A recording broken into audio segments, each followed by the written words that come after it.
welcome to the Marina Skua Podcast. I hope you're doing well. Here in the UK, September has arrived beautifully. It's sort of surprising. I don't think I've known a September this lovely. Where it had felt like autumn was definitely on the way. We had a few fairly chilly days and we even had the heating on for a bit. For the last week or so, it's been amazing sunshine and it's really, really beautiful. So those of you who have watched previously will know that I've not been doing a huge amount of crafts lately over the last few months because of my wrist. I had an injury which is very gradually getting better. I started Pilates a couple of weeks ago after my Pilates classes had been temporarily suspended. They're back now and I'm doing all of my physio and my wrist is finally at the stage where I can do a little bit of knitting, which is so pleasing. And so I'm doing fairly simple projects at the moment. I'm just working on stockinette and I'm going to show you a couple of the things that I have been making as well as some of the other things I've been doing.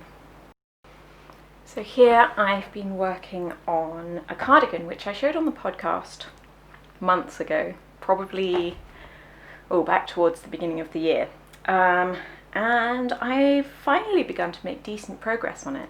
At the moment I'm just doing sort of a maximum of 4 rows a day just across this section here. So I have the front on hold, there's one and there's the other, and I've just split under the arm. See a little gap there. I can show you better the other side actually. So this is how much I've done of the back, and then once I've finished the back I will go on and do the fronts and then join the shoulders and then do the sleeves. So I'm working from the bottom up and I'm quite pleased with it. It's really, really nice yarn to work with, which is helpful for my hands. It's very, very nice to knit with. It's Erica Knight British Blue 100, which I have said nice things about before because it's just so, it moves very smoothly, and I think it's quite forgiving of what are undoubtedly going to be some tension issues with not having worked on it for so long, and the way I knit probably changing with my hands being all rubbish. But yes, so this is a nice soothing project which is pleasing. Just plain stockinette with little bits of ribbing at the edges, and I'm going to be doing some slightly interesting things there, and I think this is going to be a really nice wear for the winter. I don't have many cardigans in my wardrobe, which I think is a real shame. I think generally I avoid knitting them because of button band complications. Like, I can never, just the prospect of doing buttonholes really annoys me, and I'm not overly keen on cardigans that don't close. I think they look lovely, but I generally like to be able to button them up to stop the front bits sort of flapping about, and just to lock in that warmth there because I do tend to get chilly. But at the same time I really like the layering options they give, and they're so much easier to take off, especially in changeable weather, which we get a lot of in the UK. So yeah, that's just that one. Oh, it looks really tiny there. It will be a bit bigger once I've got the button bands on and it's all stretched out properly. So yes, that's the first one. And the second one is this one here, which, if you've been watching the podcast or follow me on Instagram, you will have seen before. This is a design which I had sort of hoped to be close to publishing now, but that has been delayed with my inability to knit, but I am back to it. So you can see I've got the sleeves separated here. I'm working on the sleeves 2 at a time, as I always do, and really I'm making very slow progress on this because the stitches are so much tinier. I'm only doing a couple of rounds in a day, and I'll take a break between those. I'll do half a sleeve and then go and do some exercises and take a bit of a break and then come back to it. It's very easy to want to get carried away because I love knitting, it's my happy place, and it's so automatic to me that I can lose track of time. So I am making sure that I keep track of things. While I'm working on this one as well, I'm also wearing a wrist support. Well, it's more of a thumb support. This one is a thumb speaker or spiker or spicker. I have no idea how to say that. My physio didn't know how to say it either. This is a terrible one. I've been wearing it for a few weeks and it's broken in numerous places. I've had to reattach the Velcro. Rubbish thing. But the idea is that it fastens around the wrist like so, and then this sticky outy piece goes around the thumb. So yes, I'm just wearing this one for a bit of additional support whilst knitting on the finer one, just to make sure that I don't place too much strain on it. So I'm really pleased with how this one's going. I've got a little bit of colour work down at the hem there. I really, really like that. And it's going to have the same detail down at the cuffs once this is ready.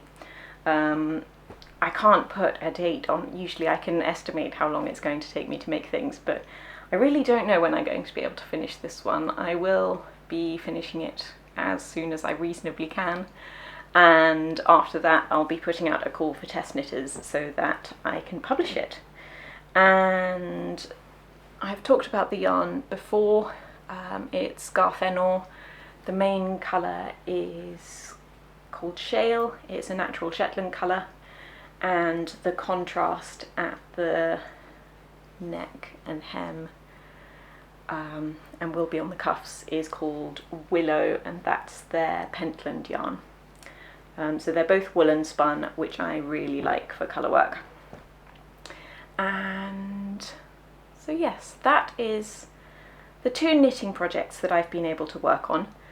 And I mean, at this stage, although it's very little progress, it is some progress. I didn't knit for about 3 months solid, which for someone who does knitting for a living is frustrating. So to be able to finally get back to a little bit and try not to get carried away is exciting.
I've been making the most of what feels like the last days of summer by taking whatever project I'm working on and going down to the end of the garden amongst the nasturtiums and the tomatoes that are still ripening, and just taking some time in the sunshine.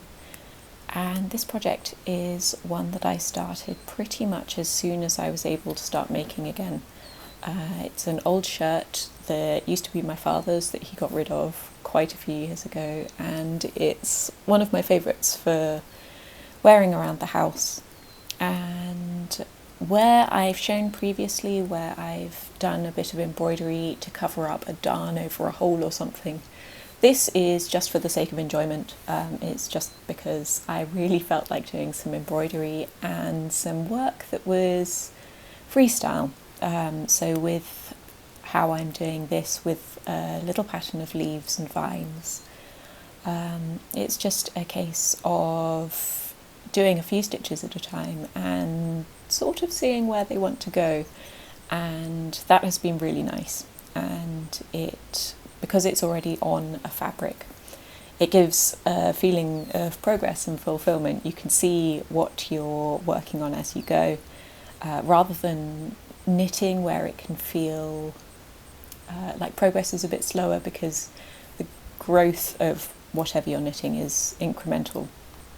Whereas with this, it's fairly quick, satisfying work, and it's just bringing new life to an old garment that is frankly a bit tatty. It's wearing out around the collar, and I'm thinking of perhaps removing the collar and then just stitching around the edge, but I'll see how that goes. So I've already added stitching to one front shoulder piece of the shirt, and now I'm beginning to add to the other shoulder. So I've mentioned that this pattern of leaves and vines is freestyle, and it's a way I quite like to work. I'm just doing a fine little chain stitch using a single lambswool yarn that I dyed for a weaving project a couple of years ago. And it's got a very slight variegated green to it, which gives more depth to the embroidery once there's more of it. And with the pattern of leaves, it's one of the things that comes quite naturally to me. For this kind of work, I tend to create little formulas in my head in terms of how the design will be placed. So I do make it up as I go along, and it's not formulaic in the sense of I can tell you how many stitches go in between each leaf or the precise measurements of the leaves or whatever. It is made up and all done by eye. But often if I'm going to be adding additional vines to the spaces between leaves, I like to leave a gap and to imagine just where the next leaf will go and to make sure that I have space for that. And so I'm working with quite short bits of yarn because it's a single, I often find with most woolen yarns for embroidery that they tend to come untwisted. So I use shorter pieces and then just join them neatly on the back. And that helps to keep the yarn I'm embroidering with under control. And sometimes it can be a little bit fiddly. I'm not using the optimal needle for this work. It would work better with a slightly sharper needle. But this is the needle I happen to have. I don't know if this happens to other people, but I tend to buy darning needles quite frequently, and I buy them in sets of 2, so there's usually a smaller one and a larger one, and I end up with loads of the larger ones and always lose the smaller ones. So in this case, the needle is about the right size, but it's not nearly sharp enough. It's got quite a blunt end on it, and because the fabric of the shirt is very closely woven, it's a fine fabric, it is easier to get through with a sharper needle, but it isn't too much of a problem. It just means that sometimes it's a little bit finicky. Now, I've been working on this project for a couple of weeks already, just in short sessions. I'm not in a particular hurry to finish it because I don't really know what the finished point is even going to look like. I don't know how much embroidery I intend to do. And I've already been wearing the shirt with the embroidery just on one side, and I'll just continue adding to it as I feel like it.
little bit of embellishment, and maybe that it inspires you to give it a go yourself and try adding something decorative to something that might be a little bit worn out, because it's really fun and soothing, and I'd love to hear about it if you try. Now, I have a little announcement relating to my Mendip range of yarns. If you have been following me for a while and are familiar with my hand-dyed yarn, then you might know about Mendip, which is wool sourced from a farm on top of the Mendip Hills, which is fairly local to me, which I then hand-dye. So these two are the Mendip 4-ply bases. So one is a naturally coloured wool and one is a naturally white lamb's wool, and then this one is Mendip DK, which is a blend of the white lamb's wool and some really, really dark, naturally coloured lamb's wool. And I am going to be changing the colour range of Mendip 4-ply. So previously, the Mendip DK and Mendip 4-ply ranges have had some overlap in colours, but there have been some that are different in both, and I'm going to change that. So the DK is the more extensive range, so I'm going to be adding more colours to the 4-ply and discontinuing some of the colours. Now, some of the colours that currently exist in the 4-ply range have similar colours that will be replacing them from the DK range. But yeah, it makes sense for my dyeing schedule, and I think it's probably slightly confusing to have the different colours on different bases. I like to have it more uniform, and I came up with the DK colours after the 4-ply colours, and I think it will be nice to continue having the same on both. And I've dyed up some of the new colours on the 4-ply, and they are, I have to say, I'm really pleased with them. So this one is beach, and this one is teal, and this one is fern. And they're very, very pleasing. I'm really pleased, especially the teal and the beach are ones that I have wanted to see on the 4-ply for quite a while, because I think they fit really nicely if you do colour work. They just add a bit more depth and subtlety to the range. And yeah, they're fun. And so this means that with the discontinued colours, I still have a few skeins in stock of a few of them, and I have now put those on clearance on my website. So some of them are from different batches, so I've listed out, in some cases it's just there's one skein from one batch, and so I've listed them by batch so that you can make sure that if batch matching is important to you, if you're wanting a project that matters, then you will be able to pick just ones from your batch, or you can mix and match if a little bit of variance doesn't bother you. And they are on 20% off and will be until those are gone. And I'm going to be introducing the new colours later this autumn. I'm waiting for some yarn to still arrive back at the mill, and I'm having some wound into skeins for me, because usually I wind my own skeins and I'm done with it. It's a very slow, inefficient process, and I think the results will be better and my time will be better used doing other things if I have them commercially wound up. So I am waiting for those to come back to me, then I'll be dyeing up lots. I've got a couple of wholesale orders that I'm going to be fulfilling, and yes, if you want to hear about when they are in stock, do sign up to my newsletter, because that's always the very first place that these things get announced. There's a link to my website below, and if you just click through, there should be a pop-up, or if not, there's a little form in the footer, and you can sign up there and and I don't send emails that frequently, sort of a maximum of 2 a month, and yeah, it's the best place to get the news. And so with that, I think that's all for this month. I really hope you've enjoyed this episode. If you want more content from me, more videos, and a nice bit of chat about knitting and what you're working on, check out my Patreon. There is a link below again for that. It's been really pleasing recently. We've got some lovely people who have joined me in there, and it's really nice to hear about what everyone's getting up to, and I've been sharing slightly more in-depth videos of how I do things, which I think are hopefully interesting, and yeah. And so if you want to catch up with what I'm doing in between times, but don't want the outlay of a subscription, you can keep up with me on Instagram. And until next time.